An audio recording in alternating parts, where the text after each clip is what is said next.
Everything ever built or created was first designed in the mind before being actualized into reality, and the same goes for wealth.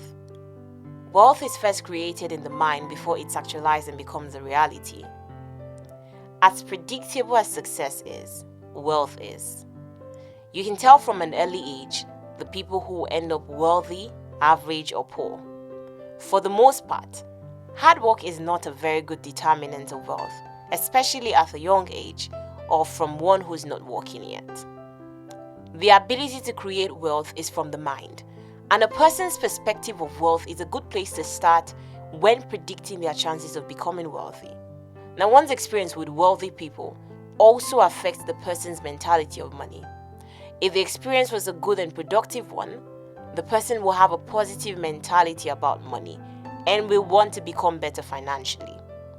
If the experience was a bad one, however, it gives the receiver a negative perspective about money, making the person more likely to despise wealth and financial success. And this affects the person's mentality too. Another thing that affects our mentality about wealth is how the people around us handled money while we were growing up. We tend to mirror their actions because we see them as the only option or way to handle money. Growing up with rich parents will make one more investment-minded than someone else who grew up with poor parents. Now, poverty or wealth here refers more to the poverty of the mind than financial poverty. One will mirror the way his or her parents handle money, whether they are of the spending type or the investment type.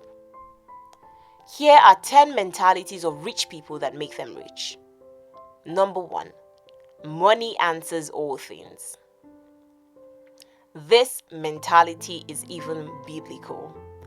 Ecclesiastes 10 verse 19 says, "A feast is made for laughter, and wine maketh merry, but money answereth all things." Rich people believe that money makes the world go round. They understand that money gives freedom and options, and they decide to go for that life. Poor people, on the other hand, are more likely to think that rich people are greedy and bad, and hence they decide to settle for the average substantial life of living from paycheck to paycheck. Such kinds of people are tied down to their dreaded jobs, hated bosses, or low quality of life. They want more, but they do not go for more because they think that would make them greedy and bad.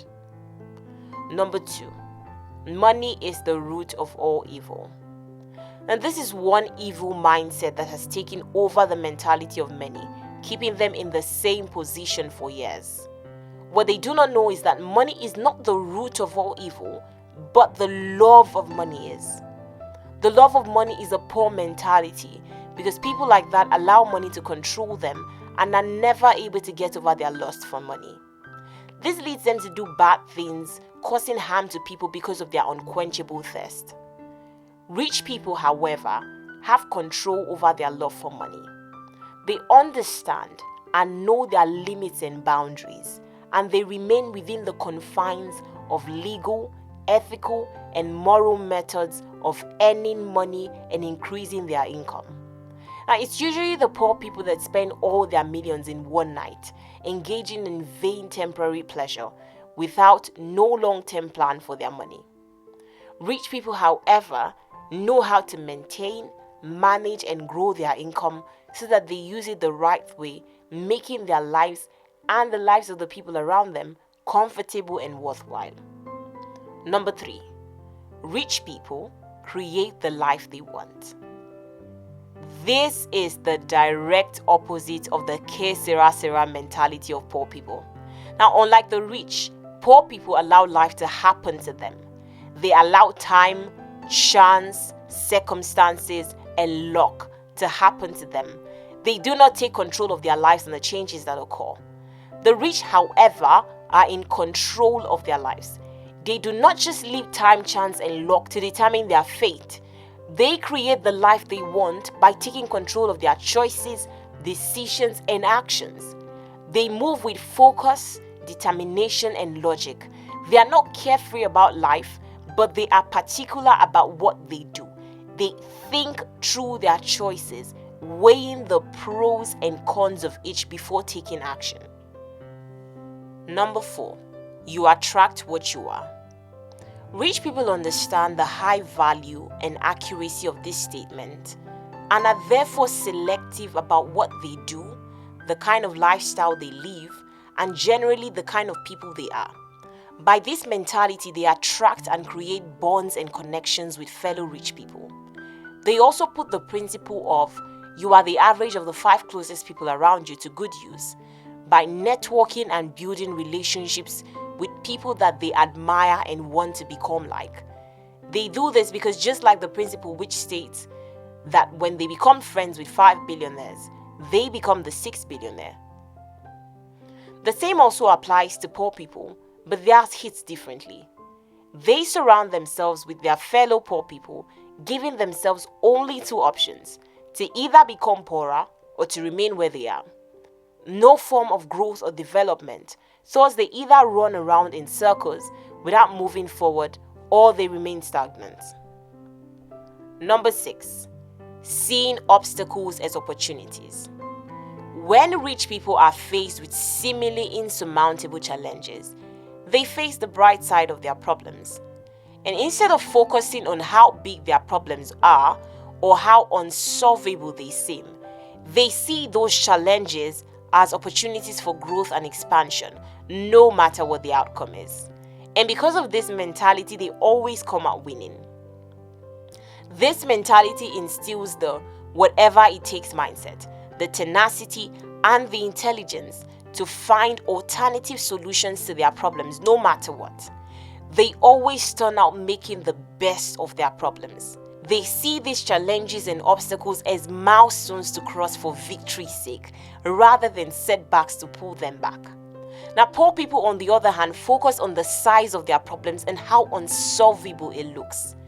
Because they have decided that there are no solutions to their problems, their brains shut down on finding alternative ways to fix them. This leaves them stuck on one or a few problems, never being able to solve them and keep moving. And this is why poor people are the first to quit or remain stuck at where they are. Number 6, selling themselves. Rich people understand the importance of selling themselves. And because they know the value of what they carry, they are not afraid to be loud about it. Sometimes what they carry might not have as much value as it seems, but because over time they have built integrity and a good reputation amongst their folks, they gain the confidence every time to sell themselves, their products, businesses, or skills. Unlike the rich, poor people think that selling themselves makes them seem or sound arrogant and proud. Hence, they cower into secrecy and false humility. They refuse to sell themselves or be loud about the value they can deliver because they want to stay humble. They do not know that humility is not reducing yourself to fit the standards of other people, but humility is having the self-confidence to believe in yourself and also believe in other people, to respect yourself and also give others the respect they deserve. Behind the scenes, however, these same people who feign humility turn out to be more arrogant than even the rich. Number 7, the higher the risk, the more the gain. Rich people take risks, high risks. Poor people prefer to play safe and remain low. Rich people take risks in shooting their best shot, going all out, investing as much money as they can. They understand that the risks and return or profits are directly proportional to each other, and hence they go all out, putting their best foot out to get the best, to get what they want. They do not play safe or average. They know that to get the best, you have to do the best. And they go all out to do just that.